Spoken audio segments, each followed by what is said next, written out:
Del Padre, del Hijo y del Espíritu Santo. Amén. Doctrina católica basada en el Catecismo Mayor del Papa San Pío X. Preguntas 164 a 169. ¿Cómo está constituida la Iglesia de Jesucristo?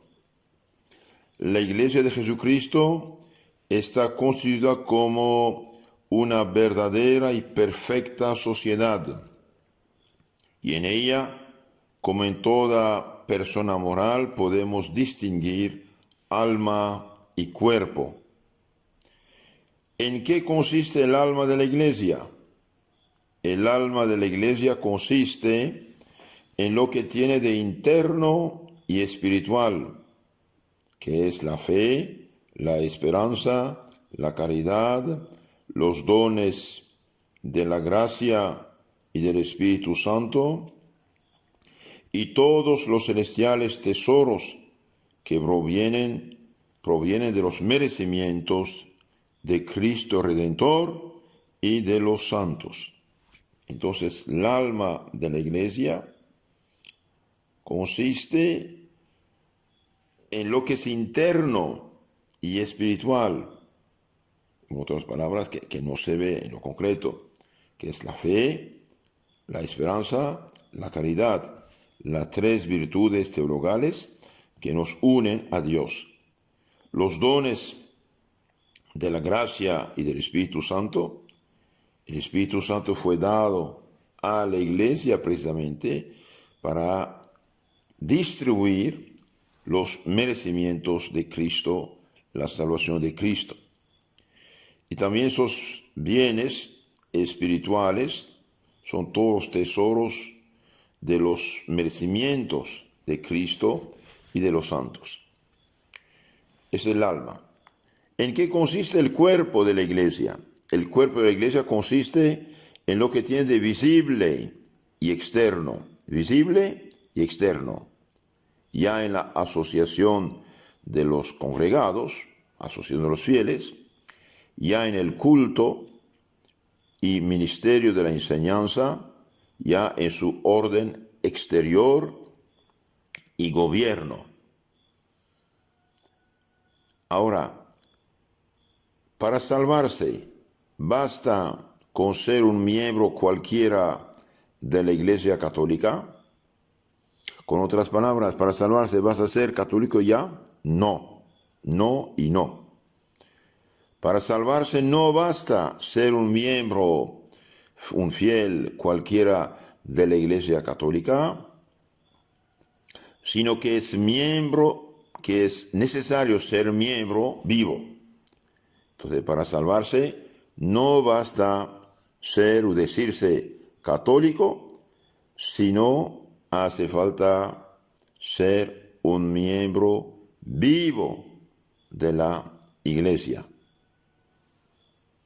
¿Y qué significa esto, ser miembro vivo de la Iglesia? Los miembros vivos de la Iglesia, pregunta 168, los miembros vivos de la Iglesia son todos y solamente los justos, a saber, los que están actualmente en gracia de Dios.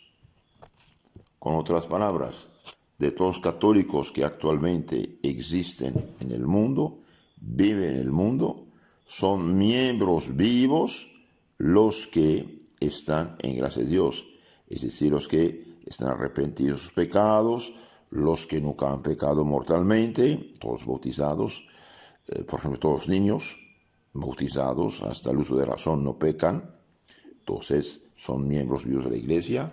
Todos los que nunca han pecado mortalmente son miembros vivos de la Iglesia, y también son miembros vivos de la Iglesia todos los que han pecado, pero regresaron a Cristo, se confesaron, se arrepintieron y han recuperado la vida divina en nosotros, que llamamos el estado de gracia. La Iglesia es como un árbol, para que entiendan algo. Un árbol tiene ramas, muchas ramas. Unas ramas son verdes y otras son secas. Las ramas verdes son todos los cristianos que en ese momento viven en santidad, en gracia. Y las ramas secas son todos los fieles católicos que en ese momento viven en pecado mortal, no sé, por ejemplo, de borrachera, de adulterio, de unión libre, de droga, de vicios, de usura injusta que chupa la sangre de los pobres con su dinero prestado. Todos los que viven en ese momento en pecado mortal son miembros muertos, y todos los que viven en ese momento en gracia y en santidad son miembros vivos. Los miembros muertos, ¿cuáles son? Bien, ya lo dije, los miembros muertos de la Iglesia son los fieles que se hallan en pecado mortal. Ahora, para que un pecado sea mortal, hace falta 3 condiciones. Espero que todos lo saben, pero es bueno refrescar la memoria de unos. Un pecado mortal es un pecado grave, un pecado que nos separa de Dios, un pecado que destruye en nosotros la amistad con Dios, la gracia, y destruye la caridad. Con otras palabras, uno ama algo más que Dios y uno desobedece a Dios. Ahora, para que un pecado sea mortal, hay 3 condiciones. La primera, que haya materia grave, algo prohibido por la ley de Dios, que haya plena advertencia, yo sé que es pecado, y hay libre consentimiento, yo quiero, acepto, deseo, consiento en hacer este pecado. Y bien, el que consiente en el pecado, aunque sea de consentimiento, y bien, muere espiritualmente. Es como un asesinato espiritual y se hace miembro muerto en la Iglesia, un cadáver ambulante, una rama seca. Pecado mortal, dije. El pecado venial no nos separa de Dios. Por ejemplo, en sí es malo, en sí nos hace daño, en sí nos mancha, pone gusanitos en nuestra cara. Y bien, el pecado venial, aunque nos manche, nos pone unos gusanitos en nuestra cara, todavía no nos separa de Dios. Por ejemplo, una pequeña mentiría, un pequeño robo insignificante, una pequeña flojerita, una palabra que le salió y del cual uno se arrepiente rápidamente. Estos pecados que llamamos veniales o perdonables no nos separan de Dios, con tal que uno se arrepienta y trate de corregirse. Entonces, el pecado mortal es el que hace miembros vivos. De hecho, San Juan en su primera carta 3:8 dice: quien comete el pecado es el del diablo. Muy fuerte, ¿eh? ¿Y qué es el pecado? El pecado, el que comete pecado transgresa la ley. También primera carta San Juan 3:4. El que comete el pecado es siervo, es esclavo del pecado. Evangelio de San Juan 8:34 o Génesis 3:6. Entonces todos los miembros, todos los fieles católicos que en ese momento viven en pecado mortal, bien son miembros muertos en la Iglesia. Y este es grave. Mientras más hay gente que vive en pecado mortal, más la Iglesia tiene cadáveres ambulantes, podemos decir, en su seno. ¿Y qué solución nos dejó Cristo para salir de este estado de miembros muertos para ser miembros vivientes? Y bien, el perdón de los pecados. El perdón de los pecados es algo fundamental en la Iglesia. ¿Por qué? Porque el día mismo de la resurrección, nuestro Señor apareció a los apóstoles, sopló sobre ellos y les dijo: reciben el Espíritu Santo.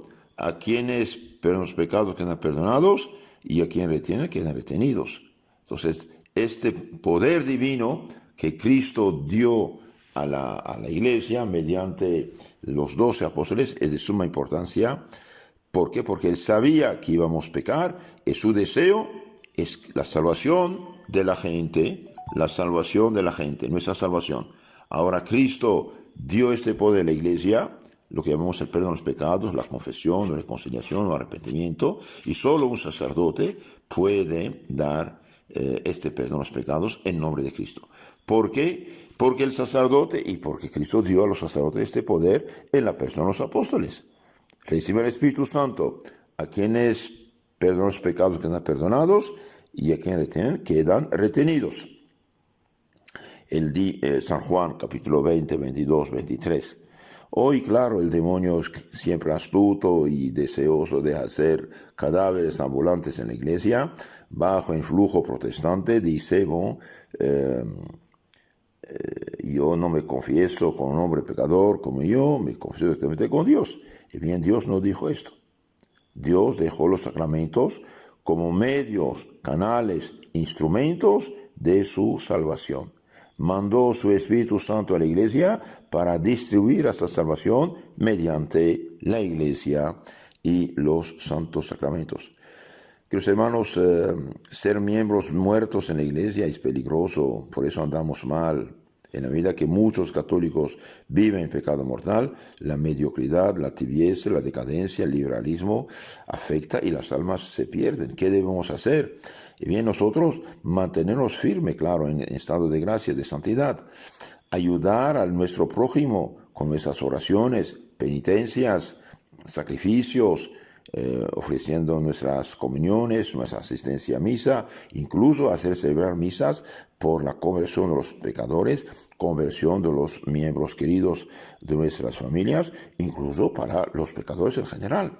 Esto ayuda mucho. Y también dar el buen ejemplo, porque si no damos como católicos el buen ejemplo a los demás, nadie tendrá ganas de hacerse católico, o de convertirse, o de mejorarse. Entonces nosotros que somos conscientes debemos mantenernos firmes en nuestra situación de vivir en estado de gracia y ayudar al prójimo, como dije, con nuestras oraciones, penitencias, sacrificios, limosnas, buen ejemplo, y también la prédica de la palabra de Dios. ¿Cómo podemos predicar? Por ejemplo, reenviar esta charla a otros para que conozcan un poco más de su fe.